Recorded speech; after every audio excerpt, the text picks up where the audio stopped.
প্ৰমোদ বড়ো ডাঙৰীয়াৰ ওপৰত আৰু শিক্ষা বিভাগৰ ওপৰত যিবিলাক অফিচাৰ বিষয়াসকলে ইয়াতে ওতপ্ৰোতভাৱে জড়িত হৈ আছে আৰু এইখন মানে দিল্লীৰ পৰা এটা লিগেল নোটিছত স্পষ্টভাৱে লিখা আছে যে অমৰজ্যোতি বৰ্মন ডাঙৰীয়া SS secretary of education department আমাৰ বিটিচিৰ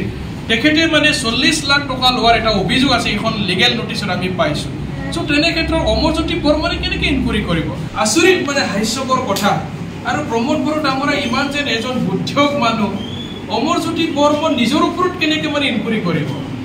অমৰজ্যোতি বৰ্মনে নিজকে চাকৰিৰ পৰা বৰখাস্ত কৰিব নেকি হয় মই দুখী মই মানে দায়ী কৰিছোঁ মই মানে ব্লেকমেইল কৰিছোঁ মই ঘুষ খাইছোঁ বুলি অমৰজ্যোতি বৰ্মনে নিজকে কৈ ল'ব নেকি সো প্ৰমোদ বড়ো ডাঙৰীয়াৰ যিটো সিদ্ধান্ত আচৰিত মানে হাস্যকৰ আৰু তেখেতে নিজে মানে শিক্ষা বিভাগৰ যোৱা চাৰিটা বছৰ তেখেতে মানে শিক্ষা বিভাগৰ আমাৰ বিটিচিৰ মানে তেখেতে হৈ আছিলে প্ৰমোদ বড়োৰ মানে নিজকে দায়ৰ পৰা মানে এৰিবৰ কাৰণে নিজকে গাই এৰি চলিবৰ কাৰণে তেখেতে এটা ষড়যন্ত্ৰ চলাইছে আৰু তেখেতে তদন্ত হোৱাটো কেতিয়াও নিবিচাৰে তদন্ত যদি প্ৰকৃততে তদন্ত যদি হয় প্ৰমোদ বড়ো ডাঙৰীয়া নিজে ফাঁচিব কাৰণ নিজে যোৱা চাৰিটা বছৰ আমাৰ এডুকেশ্যন ডিপাৰ্টমেণ্টৰ তেখেতে মানে হৈ আছিলে আৰু এই তদন্ত আমি কেতিয়াও মানি ল'ব নোৱাৰোঁ ইয়াৰ কাৰণে আমাৰ অসমৰ chief minister doctor Hemanta Biswa Sarma ছাৰক আমি অনুৰোধ জনাইছোঁ ছাৰ আপুনি চিফ মিনিষ্টাৰ ভিজিলেন্স এটা পঠাই দিব যে আমাৰ বিটিচিৰ মানে শিক্ষা বিভাগত কি হৈ আছে আচলতে 500 টকীয়া কিতাপটোত 15,000 টকাত কেনেকৈ ক্ৰয় কৰিব পাৰে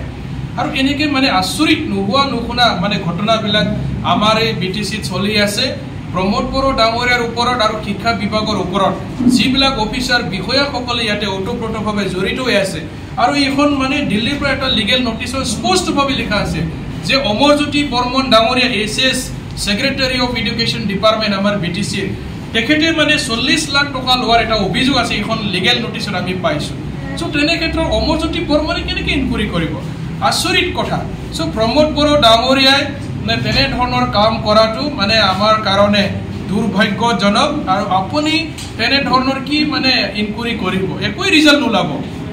এই ৰিজাল্টটো মানে জিৰ' হ'ব সম্পূৰ্ণ ধৰণৰ মানে জিৰ' ৰিজাল্ট নিগেটিভ ৰিজাল্ট আমি পাম আৰু আমাৰ বিটিচিবাসী ৰাইজক তেখেতে বুৰ্বক খজাবৰ কাৰণে এনেকুৱা ধৰণৰ কামবিলাক প্ৰমোদ বড়ো ডাঙৰীয়াই মানে কৰি আছে এই কথা আমি কেতিয়াও মানে গ্ৰহণযোগ্য বুলি নাভাবোঁ আৰু ইয়াৰ কাৰণে ইয়াতে এণ্টি কৰাপশ্যন ডিপাৰ্টমেণ্ট চিফ মিনিষ্টাৰৰ মানে ভিজিলেন্স আৰু CBI ED তেনেকুৱা যদি মানে নিউট্ৰেল এজেঞ্চিবিলাক যদি ইনকুৱাৰী নকৰে মানে কোনো ধৰণৰ ইয়াতে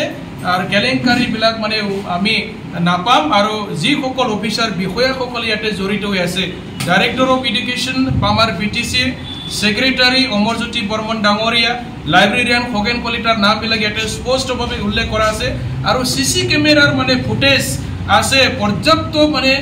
পৰিমাণৰ প্ৰমাণবিলাক আছে বুলি আমাৰ লিগেল নোটিছত আমি পঢ়িবলৈ পাইছোঁ তেনে ক্ষেত্ৰত আকৌ কি লাগে সো ইয়াৰ কাৰণে যিজন ব্যক্তিৰ ওপৰত মানে আজি লিগেল নোটিছ আছে সেইজন ব্যক্তিয়ে যদি আজি ইনকুৱাৰীৰ দায়িত্ব যদি দিয়া হয় এইটো কোনো ধৰণৰ আমি ৰিজাল্ট নাপাম আৰু প্ৰমোদ বড়ো ডাঙৰীয়া নিজেও মানে বদনামৰ পৰা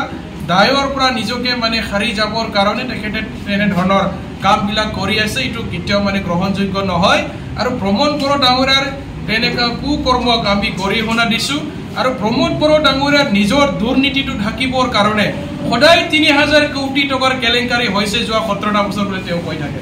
আচলতে নিজৰ যি মানে দুৰ্নীতি সেইটো ঢাকিবৰ কাৰণে বাৰে বাৰে প্ৰমোদ বড়োৰ মুখত তেনেধৰণৰ কথাবিলাক সদায় মানে উচ্চাৰিত হৈ থাকে আজি প্ৰমোদ বড়ো ডাঙৰীয়া আজি আমি সকীয়াই দিছোঁ আপুনি আপোনাৰ মুখৰ পৰা আৰু কোনো ধৰণৰ দুৰ্নীতিৰ বিৰোধী কথা আপুনি কেতিয়াও নক'ব আপুনি ক'বলৈ নাচাজে আপুনি নিজে মানে সদায় দুৰ্নীতিৰ লগত লিপ্ত হৈ আছে আৰু আমি বহুত তথ্য আকৌ পিছলৈ পাম আৰু যেতিয়া আমি পাম আৰু গোটেই কথাবিলাক আমি সংবাদ মাধ্যমত আমি প্ৰচাৰ কৰি দিম ৰাইজে জানিব সো ইয়াৰ কাৰণে আমি চিফ মিনিষ্টাৰ ছাৰক আমি অনুৰোধ জনাইছোঁ ছাৰ আপুনি এই সন্দৰ্ভত হস্তক্ষেপ কৰক আৰু anti corruption department CBI ED আৰু চিফ মিনিষ্টাৰ ছাৰৰ